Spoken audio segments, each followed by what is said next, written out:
పత్రికా మిత్రులకు, అదేవిధంగా ప్రింట్ అండ్ ఎలక్ట్రానిక్ మీడియా, తర్వాత మా ఎమ్మెల్యే గారికి, కాంగ్రెస్ కుటుంబానికి అందరికీ కూడా పేరు పేరు నమస్కారం తెలియజేస్తా ఉన్నాను. ఈ మధ్య పదే పదే కేటీఆర్ గారు ఒకటే సొల్లు వాడు వాగుతా ఉన్నాడు. సోయి లేదు, మతి స్థిమితం పోయింది. మొన్న కవితమ్మ ఏం చెప్పింది, ఇలా అవినీతి మీద మొత్తం బయట పెట్టిన తర్వాత మతి స్థిమితం పోయి పిచ్చి పిచ్చిగా వాగుతా ఉన్నాడు, పిచ్చి కుక్క వాగినట్టు వాగుతా ఉన్నాడు. ఇప్పటికెప్పుడు మొన్న మా అడవిపల్లి మండలంలో కానీ, తర్వాత మా కొత్తపేట తండలో కానీ జరిగిన ఇష్యూ వేరు, జరిగిన సంఘటన వేరు. దాన్ని మసిబూసి మారాడికి అని చేసి దాన్ని తీసుకుపోయి యూరియా మీద తీసుకొచ్చారు. దాన్ని గత 10 సంవత్సరాలలో మీరు ఎప్పుడు కూడా ప్రజల కష్టాలు తెలుసుకోలేదు, ప్రజల ముందుకు పోలేదు.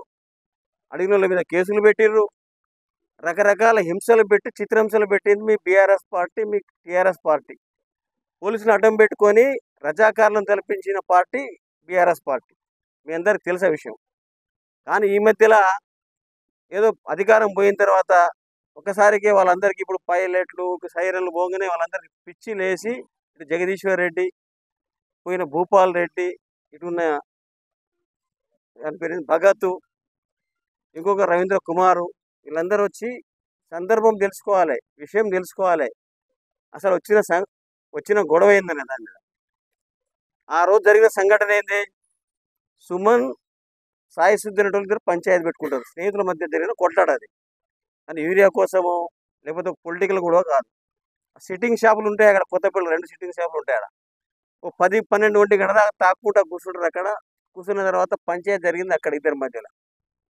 జరిగిన పంచాయతీ ఏంది, కొట్టుకున్నారు, అయిపోయింది.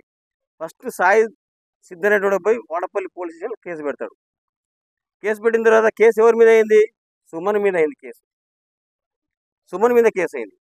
అంతకు ముందు ఏం జరిగింది, ఈ సాయి సిద్ధనేటోడు ఇద్దరు అన్నదమ్ములు కలిసి ఆ సుమన్ కొడతా ఉంటే వాడు దెబ్బలు తట్టుకోలేక ఇంటికి పోతాడు. పోతుంటే ఆ తల్లి అడ్డం వస్తుంది, అమ్ములు అనే అడ్డం వస్తుంది, తర్వాత తండ్రి అడ్డం వస్తాడు. వస్తే వాళ్ళని విచక్షణారహితంగా కొట్టి వాళ్ళందరినీ భయభ్రాంతులు చేసి కొడితే ముక్కు చెదిరిపోయి దాదాపు 70-80 ఖర్చు వచ్చింది. ఫోటోలు విజువల్స్ చూడండి. ఈ సంఘటన తీసుకుపోయి యూరియా మీద తీసుకొచ్చారు ఇప్పుడు ఇదంతా. కాబట్టి సోయి ఉండి మాట్లాడాలి, మతిస్థిమితం ఉండి మాట్లాడాలి. జగదీశ్వర్ రెడ్డి గారు మీరంతా మర్చిపోయారు ఇప్పుడు ఇదంతా.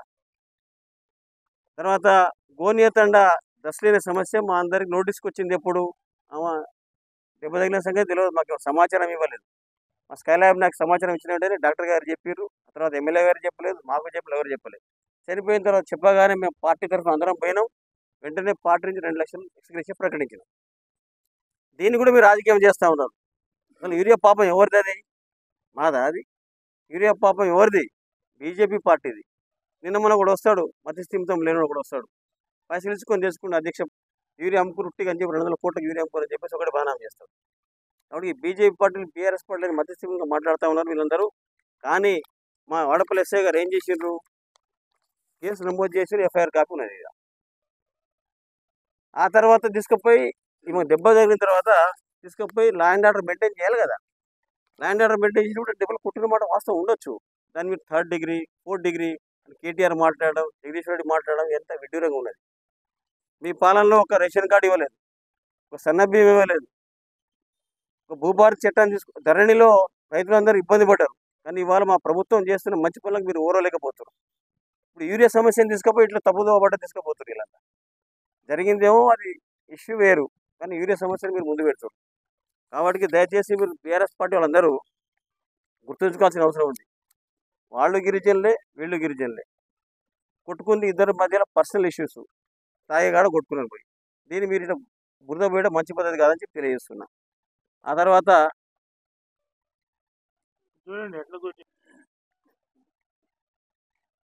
ఇప్పుడు వీళ్ళంతా చిల్లర రాజకీయాలు చేస్తున్నారు. వీళ్ళ మొన్న కాళేశ్వరం కట్టిరు కదా, అది కూలిపోయింది. దాని తర్వాత ఏదైతే మీరే మొన్నటిదాకా మీరు అసెంబ్లీలో అన్నారు, ఎక్కడ సిబిఐకి ఇవ్వండి, సిబిఐకి ఇవ్వండి అని చెప్పారు. సిబిఐకి ఇచ్చిన తర్వాత బీజేపీ పార్టీ వాళ్ళంతా మళ్ళీ కుమ్మక్కయ్యారు. కేసును తీసుకోవాలి కదా. మీరు సిబిఐకి ఇవ్వని తర్వాతనే మా అధ్యక్షుడు, మా పార్టీ లీడర్ ఎవరైతే ఉన్నారో మా ముఖ్యమంత్రి గారు అసెంబ్లీలో చెప్పారు, సిబిఐకి చెప్తున్నారు కేసు అని చెప్పారు. ఇప్పుడు బీజేపీ పార్టీ ఏం చేయాలి, కిషన్ రెడ్డి వాళ్ళంతా ఏం చేయాలి, వెంటనే సిబిఐ కేసు రిజిస్టర్ చేసి వాళ్ళ మీద చర్య తీసుకోవాలి, లేకపోతే వాళ్ళ మీద మూవ్మెంట్ చేయాలి. ఇప్పటిదాకా ఇచ్చిన దరఖాస్తు ఇప్పుడు మా పార్టీ మా గవర్నమెంట్ సిఫారసు చేసిందని ఇప్పటిదాకా కూడా దాన్ని చర్య తీసుకోలేదు. మీరంతా ఒకటే కుమ్ముక్కై యూరియా దొరకలేదని చెప్పేసి మీరు తప్పుదోవ మాట్లాడుతా ఉన్నారు, తప్పుదోవ పట్టిస్తూ ఉంటారు ప్రజలందరినీ. కాబట్టి ప్రజలందరూ గమనిస్తారు. ఇంకా 10 ఏళ్ళ దాకా మీ ప్రభుత్వం రాదు, ఇంకా 10 ఏళ్ళ దాకా మీరు వచ్చేది లేదు, ఎమ్మెల్యేలు గెలిచేది కూడా లేదు, మీకు డిపాజిట్ కూడా రావు మళ్ళీ వచ్చేసరికి. ఆ తర్వాత ఇచ్చిన పిటిషన్ మీద సుమన్ మీద కేసు అయింది. ఆ తర్వాత అదే రోజు వాడు యూరియా ధర్నా చేసి అని చెప్తున్నారు వీళ్ళంతా. వానికి ఒక గుంట భూమి లేదు, ఒక ఎకరం పొలం లేదు, వాడు ధర్నా చేసి అనుకోండి, ఆ ధర్నాతో ఏమయ్యేది? ధర్నా చేసింది మిరాణాలు అనుకోండి, అక్కడ వాడపల్లి మీద కేసు ఎట్లా బుక్ అవుతుంది? కాబట్టి ఇదంతా తప్పుడు మాట మాట్లాడుతూ ఉన్నారు. కావాలని కొంతమంది రాజకీయ నాయకులు పని పాట లేకుండా బీఆర్ఎస్ పార్టీ వాళ్ళు తీసుకుపోయి దీన్ని తప్పుదోవ పట్టించి ప్రభుత్వానికి చెడ్డ పేరు తేవాలని చూస్తూ ఉన్నారు. జగదీష్ రెడ్డి 10 ఏళ్ళు మంత్రి చేసాడు, మీ అందరికీ తెలుసు. ఇసుక అమ్ముకుండు, వైటీపీఎస్లో ఎంత అవినీతి చేసి వీళ్ళంతా. కాబట్టి ఈ బీఆర్ఎస్ పార్టీ వాళ్ళకి పని పాట లేకుండా మా మధ్యలో చిచ్చు పెడతా ఉన్నారు, పోలీసుల మీద నిందేస్తూ ఉన్నారు. ఎస్పీ గారు అప్పుడే వివరణ ఇచ్చినారు, దానికి జరిగిన సంఘటన వివరణ ఇచ్చినారు. ఇప్పటికైనా కేటీఆర్ తెలుసుకో, మధ్యస్థిమితం నుంచి తెలుసుకో. ఇప్పుడు మీరు సోయి తప్పి మాట్లాడవద్దు. మీ పార్టీ మొత్తం భూస్థాపితమయ్యే రోజులు దగ్గరకు వచ్చినాయి. ఇప్పటికైనా మీరు విషయం యథార్థం తెలుసుకొని మాట్లాడండి. మీరు మొన్న మా ఎమ్మెల్యే గారు 2 కోట్లు ఇచ్చారు అనుకోండి, రైతుల కోసం ఇస్తే తప్పే ఉన్నది. 2 కోట్లు ఇచ్చిన మాట వాస్తవం. అది వీళ్ళందరూ కలిసి అంటే రైతులు ఇబ్బంది పడతా ఉంటే 2 కోట్లు ఇచ్చినాడు ఆయన. దానికి కూడా మీరు ఏదో రాధాంతం చేసి రాజకీయం చేస్తూ ఉంటారు. రిసెప్షన్కి వచ్చే పైసలు ఎందుకు ఇంతమంది ఇబ్బంది పడతారు కాబట్టి దాన్ని తీసుకుపోయి చెక్కి ముఖ్యమంత్రికి దాన్ని అంటే బ్లాక్గా ఇవ్వలే కదా, అధికారికినే అందరికి కలిపి పెద్ద ఎత్తున పత్రికా మీరకు పిలిపించి ఇచ్చినాడు కదా. కాబట్టి తర్వాత ఎక్స్ఎమ్మెల్యే భాస్కర్ రావు గారు వీళ్ళందరూ కలిసి ఇలా ఈ రాజకీయాలు చేస్తే ఇప్పుడు ఇదంతా జరిగేది కాదు, అయ్యేది కాదు, మీరు మళ్ళీ వచ్చేది లేదు, 10 ఏళ్ళ దాకా మీ ప్రభుత్వం రాదు. కానీ మా మధ్యలో గిరిజన పంచాయతీలు పెట్టే రాజకీయం చేయొద్దు దయచేసి. కొట్లాడుకుంటూ తండలలో రేపు మళ్ళీ ఒకటవుతారు, తండలలో పంచాయతీ పెట్టుకుంటూ ఒకటవుతారు. మళ్ళీ ఇంత పెద్ద అవసరం లేదు దీన్ని తీసుకుపోయి మీరు అదంతా 3rd డిగ్రీ అని 4th డిగ్రీ అని. అసలు కాంగ్రెస్ పార్టీలో ఉన్నదా 3rd డిగ్రీ విషయం? అది పోలీసులు దాంట్లో ఉన్నదా? ఎప్పుడు పోలీసులకు స్వేచ్ఛ వచ్చింది, దాంట్లో మేము ఇన్వాల్వ్ కాలే. ఆ తండ విషయంలో నేను ఇన్వాల్వ్ కాలే, ఎమ్మెల్యే గారు కూడా కాలే. చట్టం తన పని తను చేసింది.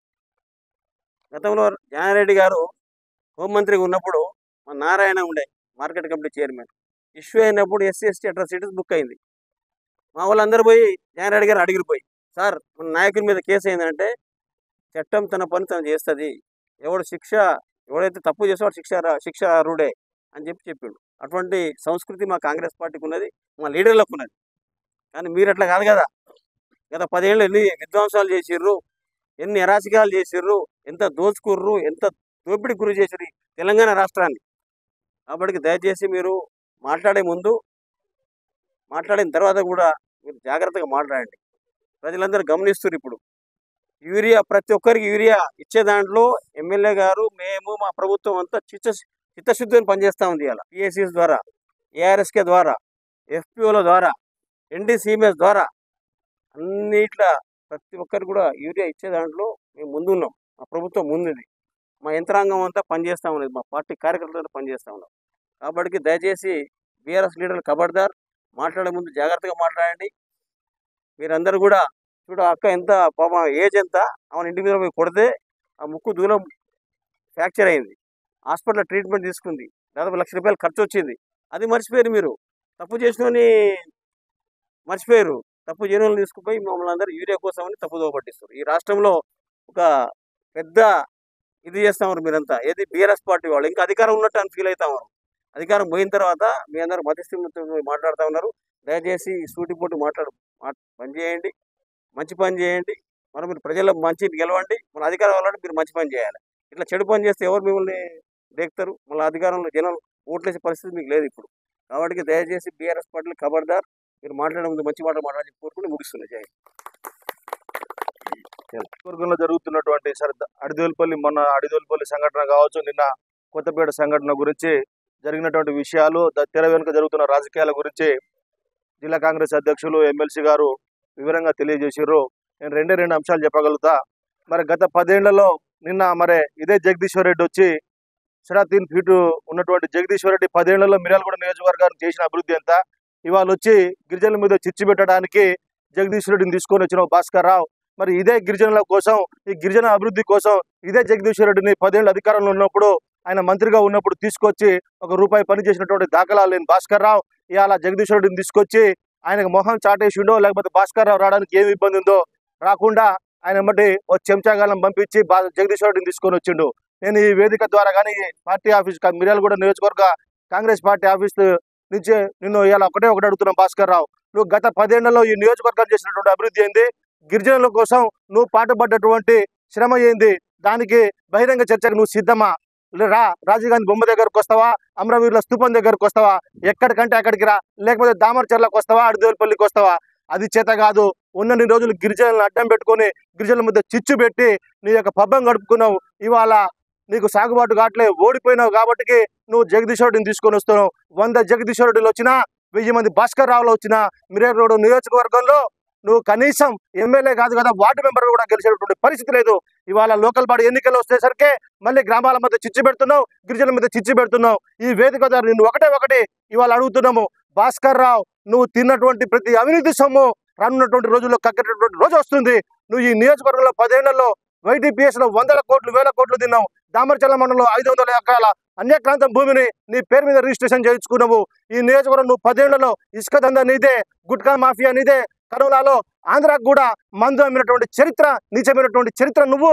ఇవాళ కాంగ్రెస్ పార్టీ గురించి, కాంగ్రెస్ పార్టీ మంత్రుల గురించి, ఈ గిరిజనుల గురించి మాట్లాడేటువంటి నైతిక హక్కు నీకు లేదు అని తెలియజేసుకుంటూ, ఖబర్దార్ భాస్కర్ రావు, నువ్వు గినుక రాజకీయం చేయదలుచుకుంటే ప్రజలకు మంచి చేయి, 4 మంచి పనులు చేయి, ప్రజల యొక్క ఆధారాలను పొందు.